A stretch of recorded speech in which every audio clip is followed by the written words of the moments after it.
There is a number most people over 40 have never heard, and it might be quietly costing them muscle every single year. It's their protein target, not calories, not carbs, protein. And the research on this has shifted dramatically in the last decade. What used to be considered enough protein for an adult is now considered, by many longevity researchers, dangerously low for anyone over 40. Here's a number that should worry you. By age 80, the average adult who does nothing about it will have lost close to half their muscle mass compared to their 20s. Not half their strength, half their actual muscle. And most people don't notice until it's already gone, because muscle loss doesn't hurt. There's no warning sign, no pain. You just quietly get weaker year after year until getting up off the floor becomes a real physical challenge instead of something you never thought about. Today, we are decoding exactly how much protein your body actually needs as you age, and why getting this wrong might be one of the most overlooked mistakes in modern health. Let's get into it. Let's start with the number itself, because it's been lying to you. The standard recommended dietary allowance for protein, the number printed on nutrition labels, is about 0.8 grams per kilogram of body weight. Here's what most people don't know. That number was never designed to optimize health. It was designed to prevent deficiency in the average sedentary adult. It is essentially the minimum to avoid getting sick, not the amount to age well. And here's where it gets interesting. That 0.8 gram guideline was largely established using nitrogen balance studies from the 1980s. Research designed to find the lowest possible intake where the body doesn't start breaking down its own tissue. The lowest possible number, not the optimal one. It's the difference between the minimum wage and a livable income. Technically enough to survive on, not enough to actually thrive on. And research over the last 15 years has made one thing increasingly clear: that minimum becomes a serious problem after 40. So why does the old number fall apart after 40? Because your muscles start fighting back. Starting around age 30, adults lose roughly 3 to 8% of muscle mass per decade. After 40, this process, called sarcopenia, begins accelerating. And after 60, it can speed up even further. The cause isn't just inactivity.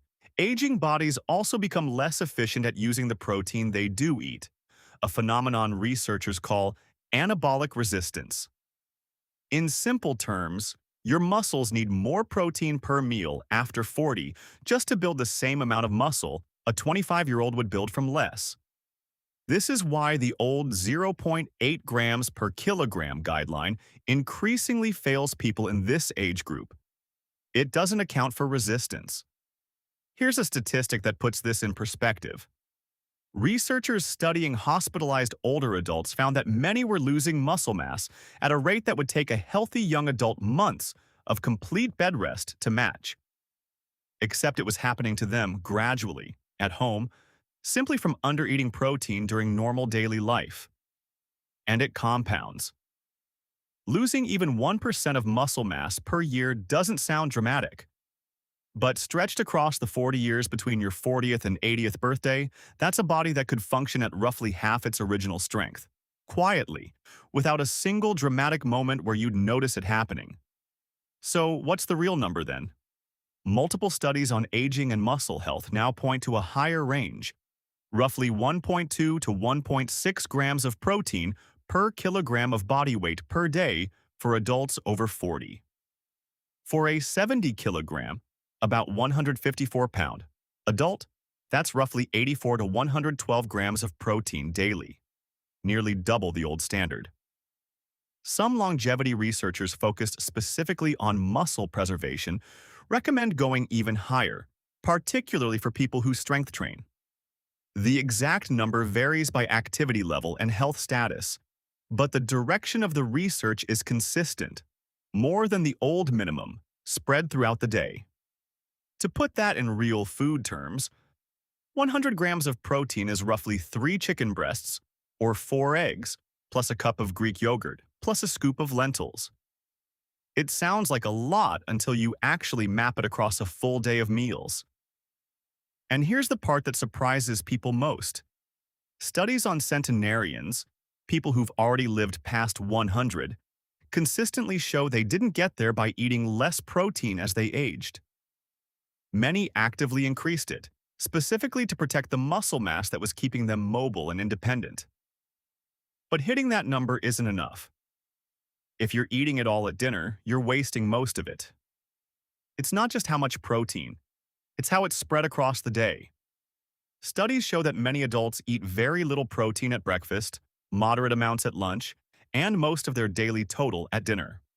But muscle-building research suggests the body can only use so much protein per sitting to stimulate muscle repair, meaning a huge dinner-heavy dose is partly wasted.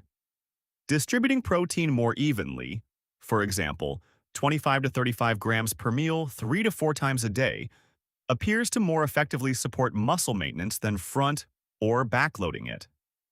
And here's why all of this actually matters. It was never about how you look. This isn't about aesthetics. It's about long-term survival. Muscle mass, and grip strength specifically, which researchers use as a simple proxy for it, has been linked in multiple studies to lower risk of falls, faster recovery from illness, and even lower overall mortality risk in older adults. Preserving muscle after 40 isn't a bodybuilding goal. It's a health span strategy, protecting your ability to stay strong, mobile, and independent decades from now. So let's bring it all together. 1. The standard protein guideline was built to prevent deficiency, not to optimize aging. 2. Muscle loss accelerates after 40, partly because the body becomes less efficient at using protein. 3. Research now points to roughly 1.2 to 1.6 grams per kilogram of body weight per day for most adults over 40. 4. Spreading protein evenly across meals appears to matter as much as the total amount. 5. This is ultimately about health span, staying strong and independent, not just adding years. If you're over 40 and haven't looked at your protein intake, this is the number to start tracking. If you found this useful, subscribe to Decoded Longevity. We break down the science of living longer into simple, actionable content every week. Let us know in the comments.